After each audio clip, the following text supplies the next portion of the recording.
The future for SeaWorld Orlando is rather intriguing only because with Epic Universe opening up next year, how will the world's best marine life park handle Epic Universe, and what type of rides and attractions can we see SeaWorld Orlando build in the future? My name is Brandon and welcome to Theme Park Recommendations. I used to work at SeaWorld Orlando for 2 years and I loved every single day I worked there. And here are 5 burning questions that I have for one of my personal favorite theme parks. Burning question number 5 is, what is the plan for Orca Stadium?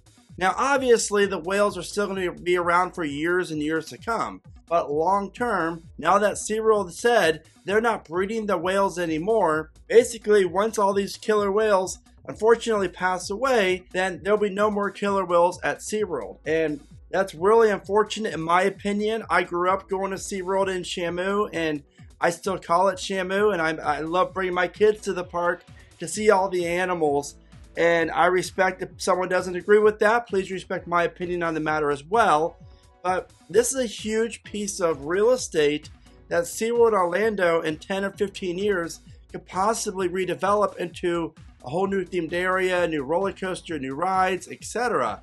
Because I don't know exactly how many whales that the SeaWorld parks have right now, but what I would imagine is once like SeaWorld San Antonio or Orlando or San Diego gets down to 1 or 2 whales, they'll just move those whales over to the main park. So probably Orlando would keep the whales the longest, meaning that we would see San Antonio and San Diego get rid of the whales first. But nonetheless, the future of this stadium and this plot of land is in question, and obviously the park just repainted it and spent a lot of money on making the stadium better. But again, I'm talking 10 or 15 years out. So something to keep an eye on for the long-term future of SeaWorld Orlando. Now here's a fun fact about me, and I worked at the Shamu Stadium in 2009 and 2010 as the operations supervisor for the stadium and the area around it. So I have a personal connection with the whales and the stadium, and I would really hate to see the stadium get demolished.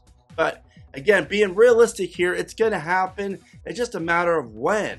Burning question number 4 is, we know that SeaWorld Orlando is building, I believe, 2 hotels. So what's the plan for the park? Because once you build these hotels, I would imagine that they're going to want to heavily invest in the park to make sure that they're filling these hotels to max occupancy. That way they're making as much return on investment from them as possible, which is great news for you and I because new rides, new attractions, new coasters is always great to see. So we already know that SeaWorld Orlando is opening up a brand new flying theater attraction in 2025 that's going to replace the Wild Arctic attraction that's been retired for a while now. So I'm really glad that SeaWorld Orlando is doing something with this building and adding another attraction to this side of the park. So with that being said, once these hotels open up, maybe in 2026, that I think we will start to see SeaWorld Orlando heavily invest into the park going forward. Now obviously, one can argue that they already are because you have Pipeline last year, this year Penguin Trek, and then next year the Flying Theater. So I feel like the trend will continue. I just think we'll see more of a superstar attraction in 26, 27 that is really going to turn some heads and pull some people away from Epic Universe. And more on that in a minute. Burning question number 3. Will SeaWorld Orlando ever add some good flat rides to the park? Because we see this happen at SeaWorld San Antonio, and I think San Diego has a few flat rides as well. But Orlando, outside of the Sky Tower, as well as the stuff that's located in the Sesame Street area, there's really no flat rides. And I would love to see an S&S Scream and Swing be located along the water, just like San Antonio.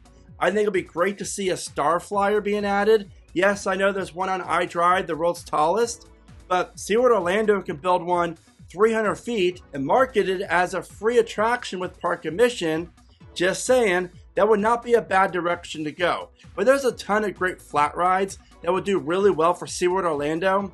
And what I would love to see happen is adding 3 or 4 rides to the park to really spruce things up and to really help cut down on the lines for the other coasters and attractions. But most importantly, give guests a very well balanced attraction lineup. Now before I get to burning question number 2, be sure to check out keepridingcoasters.com for all of my coaster merch that I design myself. You're going to find affordable, comfortable merch for men's, women's, and kids. Again, check out keepridingcoasters.com. Burning question number 2. And this really is a big question that I have is, over the years, the customer service level for SeaWorld hasn't been the best. And the employees, some of them, not all, so if you do work at SeaWorld Orlando, I'm not directly talking about you, but some of them feel like they can give two craps about the job and the park. And as a former ride operator and 8 years in a park working, I hate to see it, and it just drives me crazy. We need passionate people for this industry. So if you're watching this and you want to get a job at a theme park, please do so. I promise you, it'll be the most fun job that you've ever had. I still miss my days working at Kings Island, Six Flags New England, SeaWorld Orlando, and Universal Orlando. So again, I highly recommend it. But the customer service has to get better for SeaWorld Orlando. I'm talking all the rides open on time, not pricing outrageously for the food that you get for the park, friendlier employees, better operations, you name it, just the customer service in general. Will it get better? I really hope it does, because this is one of my favorite parks out there, and just to see it over the last 10 or 15 years since I worked there, it's just kind of gone downhill more and more. And the product is great, but on top of the product, you also have to have solid operations and, most importantly, really good guest service. Now, the number one burning question that I have for SeaWorld Orlando, and that is, will they ever top Mako? Mako is their B&M hypercoaster that opened up in 2016, and it's, whoever you talk to pretty much always says it's the best B&M hyper. As someone who's been on every B&M hyper here in America, I gotta say, it is. It's phenomenal. I love Mako. And will SeaWorld ever top it? And I feel like some of the attractions that have been added over the years have been kind of questionable for the park. I really like Penguin Trek. Pipeline was cool. It's a very fun ride. I get why they did that. Icebreaker, I like the ride. I just feel like they could have done more with it maybe.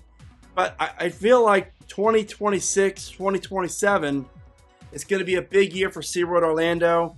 I feel like the park does have some room to work with, and whatever they decide to build, I feel like it's going to be rather large. Now, will it be taller? I don't think it'll be taller, but I definitely could see the park adding something along the lines of potentially a launch B&M wing coaster, which has always been kind of in the rumor mill for SeaWorld Orlando anyways. But what I would love, and what I think would be the best fit for the park and the most marketable attraction for the park, would be a brand new Vekoma tilt coaster. I mean, after all, this is kind of the new craze right now, with Coda Land opening up one, Six Flags Qiddiya opening up one, and Cedar Point in 2025. Just imagine having one around 175 feet tall, be located at SeaWorld, and offer a really cool theme, airtime inversions. This could arguably become the best coaster at the park.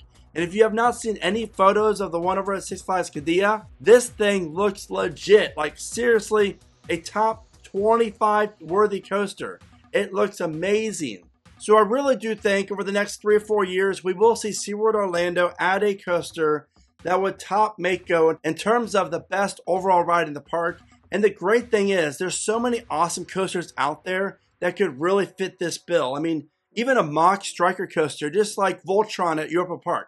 Something like that would be phenomenal. Again, there's so many cool things that SeaWorld Orlando could do. And I don't know about you, but I'm really excited for the park's future. Speaking of the park, if you're planning on visiting SeaWorld Orlando, then you have to know about these 10 must-see attractions and things to do when you visit the park. And for your convenience, you can find the video at the bottom of your screen right here. Trust me, you do not want to miss out on these great attractions that you'll find at SeaWorld Orlando, including one that no one really even knows about. With that being said, what are your thoughts on SeaWorld Orlando's future, and what are your thoughts on my burning questions? You know what to do, let me know in the comments, and as always, thank you so much for watching. Remember to smile today, think positive, and keep riding coasters.